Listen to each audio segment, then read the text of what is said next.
This book might have the most boring, tedious plot of all time, but I loved it, so I'm going to tell you about it. And that is Vremya Vперед, or Time Forward, by Valentin Kataev. Picture this. Workers in Kharkov just set a new world record for how many cement mixes made in a single shift.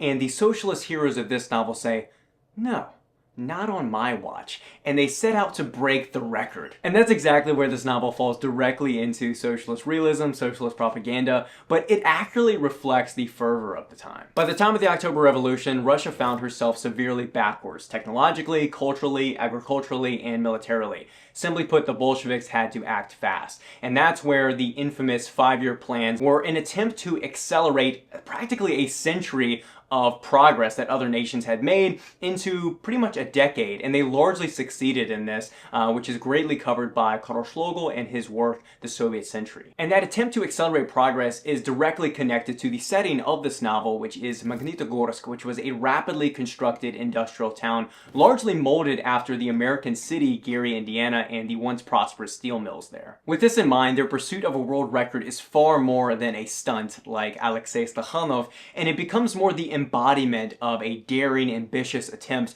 to defy nature, accelerate progress, and bring forth prosperity way ahead of schedule. Now, is this notion a bit naive? Is it coated in empty socialist lies?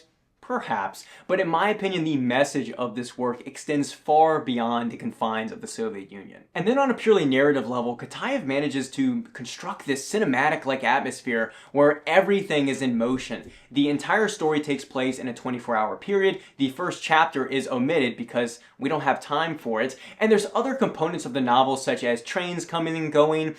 Characters are always in motion, even when they're communicating with each other.